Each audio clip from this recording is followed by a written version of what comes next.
The man formerly known as Prince Andrew has gone from palace to pauper, with a photo of him leaving the police station after his arrest hung at the Louvre in Paris. And then there's Peter Mandelson, former UK ambassador to the US, or pantless Peter, clearly, pictured here in his underwear at Epstein's Paris apartment, is also under investigation, both men on suspicion of misconduct in public office. For the royal family, it's yet another public humiliation session, with one misdemeanour after another for the late Queen's favourite son. And for Prime Minister Keir Starmer, his slippery pick for ambassador has come back to bite him. Writer and broadcaster Esther Krakue explains what their arrests tell us about Britain.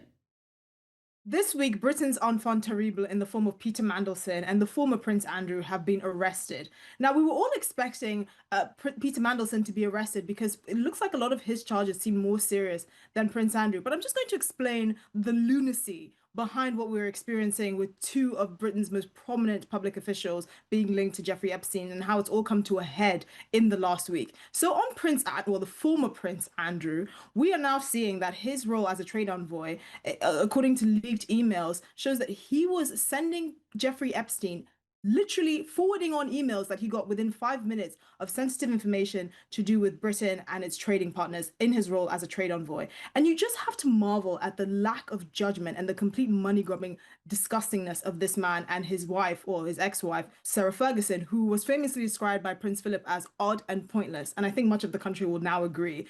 We can see that their relationship goes back decades. And really, he and his ex-wife were happy to remain in Jeffrey Epstein's pockets. And in the case of Peter Mandelson, because this was someone who was nicknamed the Prince of Darkness. Now, I don't know about you, but if I was thinking of someone to send as the ambassador for our literally most important ally, the United States, I don't think I would decide on someone who had to resign twice from government in disgrace, one of which was peddling his influence to get an Indian billionaire a British passport.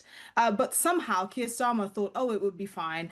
And even though there were rumors swirling about the Peter Mandelson association with Jeffrey Epstein, Keir Starmer, in his complete lack of judgment, thought it would be fine. And now it has come back to bite him on the behind. So what does this tell us about Britain? It tells us that people's proximity to power can often be corrupting, which is not news. It's like saying the sky is blue. But these two individuals showed the complete lack of respect and judgment, not only for the British public, but for the roles that they were blessed to have served in the capacity as representing the British government and the British people. And they are a disgrace and should be scrubbed from the history books forever. I mean, she's right. They are a complete blight on the British public. And let's be honest, this is only the start of the fallout from the Epstein files.